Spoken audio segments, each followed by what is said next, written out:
No vídeo anterior, nós falamos sobre como é escutar uma pessoa falando de si mesma e como, quando ela se aproxima de conteúdos que são afetivamente intensos, emergem barreiras.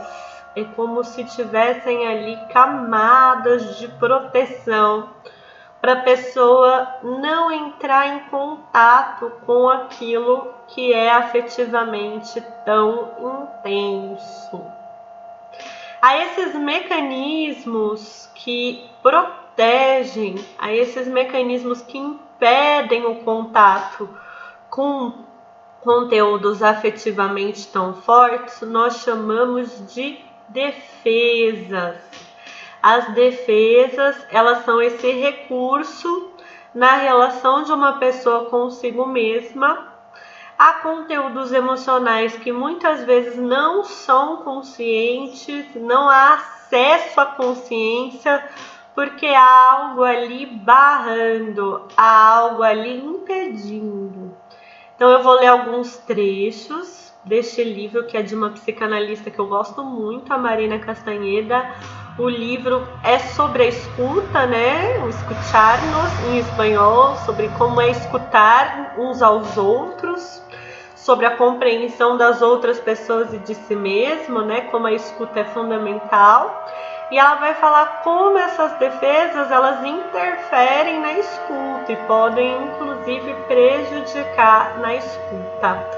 A Marina Castanheda, ela fala assim: em termos gerais, as defesas servem para nos protegerem da dor e da angústia que poderíamos sentir, de pensamentos e ideias dolorosas, impulsos irracionais, fantasias que nos causam vergonha, lembranças insuportáveis e etc. Então as defesas erguem ali barreiras que nos afastam, que impedem que a gente entre em contato com a dor, a angústia, pensamentos e ideias dolorosas, impulsos irracionais, fantasias que causam vergonha, lembranças insuportáveis. E por que essas defesas entram ali protegendo?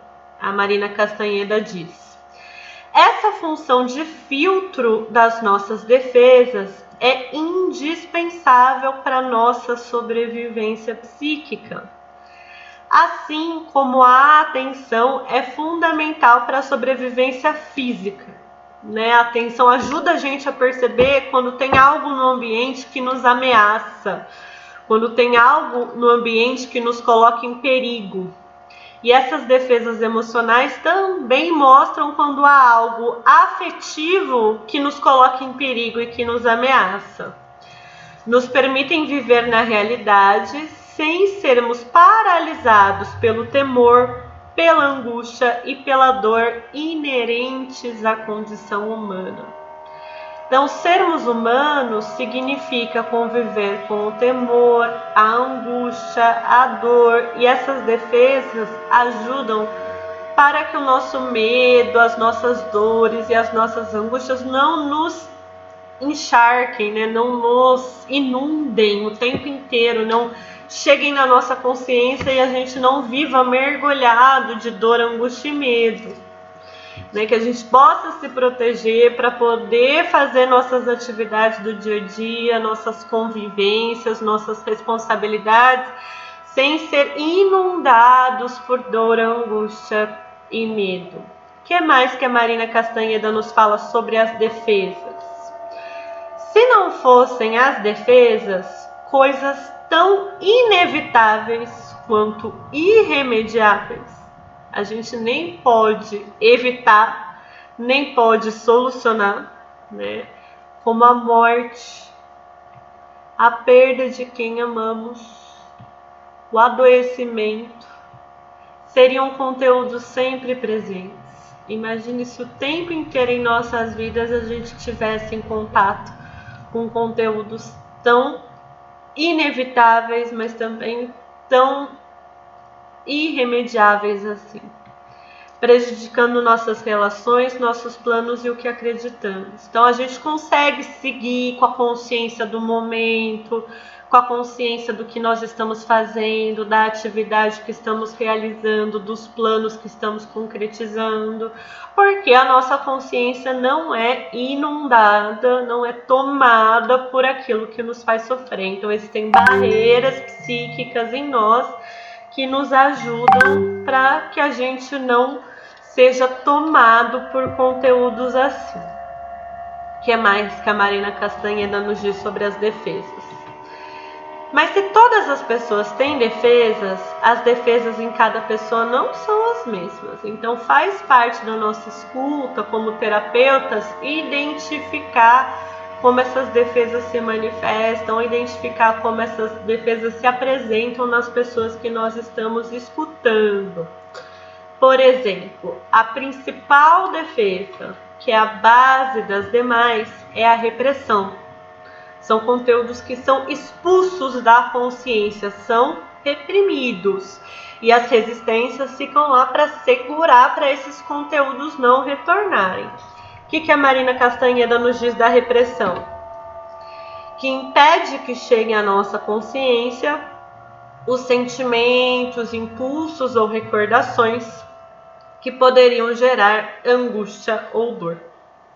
Então, quando a gente pensa nesse mecanismo que impede o acesso à consciência, impede que sentimentos cheguem à consciência, que desejos cheguem à consciência, que impulsos ou recordações cheguem à consciência, nós estamos falando da repressão. E as demais defesas participam da repressão.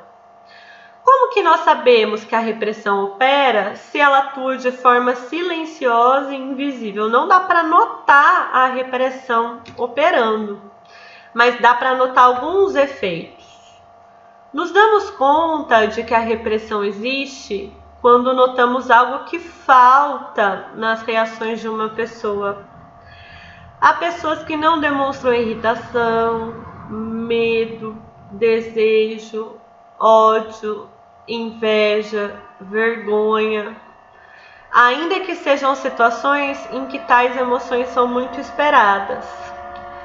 Todas as emoções, principalmente as relacionadas à sexualidade e à agressividade, podem ser reprimidas.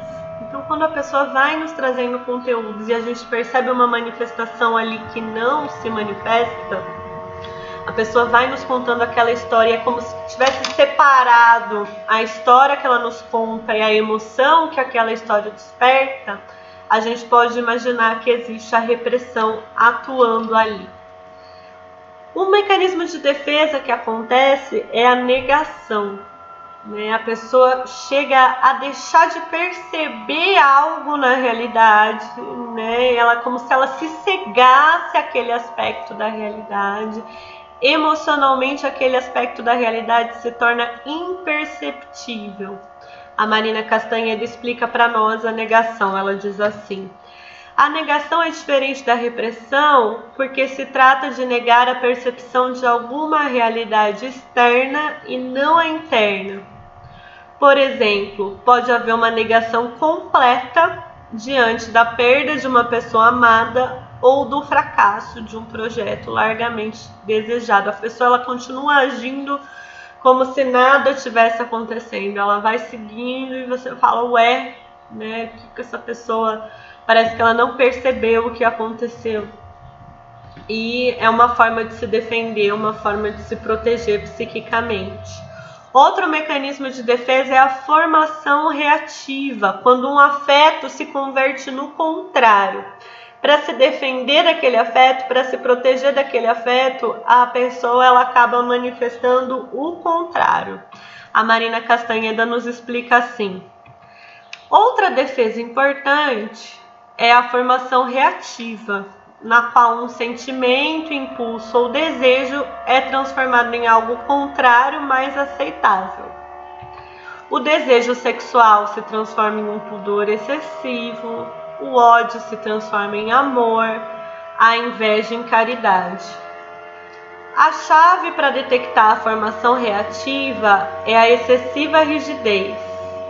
quando um traço emerge de forma bastante engessada. A pessoa ela manifesta tanto aquilo que pode haver o contrário daquele afeto se manifestando naquela defesa.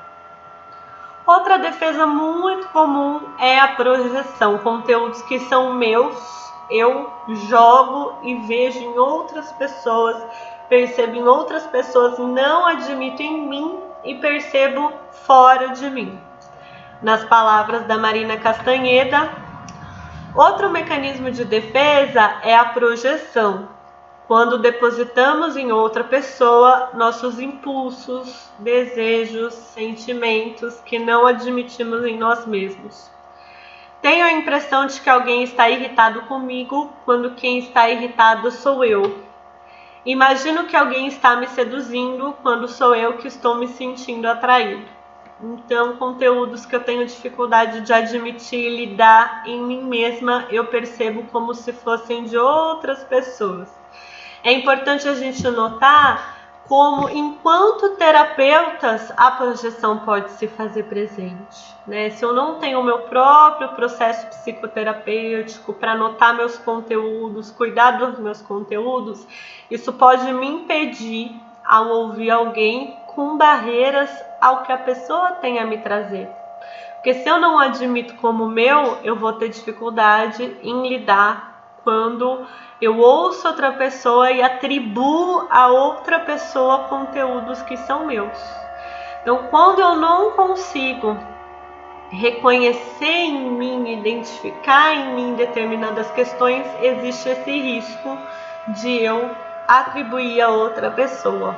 Como a Marina Castanheda diz, a projeção é um dos principais obstáculos à escuta.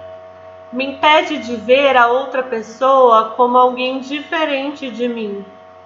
Reduz a outras pessoas a espelhos de mim mesma e faz da conversa uma caixa de ressonância na qual só entram meus sentimentos, minhas opiniões, meus valores e minhas expectativas.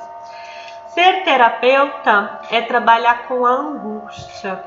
As pessoas vão nos trazer conteúdos que são muito doloridos, que são muito difíceis, que são muito angustiantes. Existe no nosso papel, na nossa função, essa tarefa de suporte. A palavra suporte, ela tanto tem a ver com algo que sustenta, né, com a força que dá suporte, mas também com o suportar a angústia. Suportar algo que é tão difícil de suportar. Suportar algo que também mexe com a gente. Por isso que o nosso processo terapêutico, a atenção para a relação de cada pessoa que será terapeuta consigo mesma, é necessária para que a gente não erga barreiras diante da angústia que a outra pessoa nos traz. Como vimos, existe esse mecanismo psíquico muito presente de erguer barreiras para o que é demasiadamente angustiante, erguer barreiras para proteger, para defender do que angustia. Então é muito necessário que a gente enxergue como na nossa profissão existe essa escolha de estar diante da angústia e de propiciar vias para a expressão da angústia, para que a pessoa possa colocar em palavras, para que haja um caminho de elaboração para a angústia. E isso envolve também o trabalho de cada terapeuta consigo mesmo.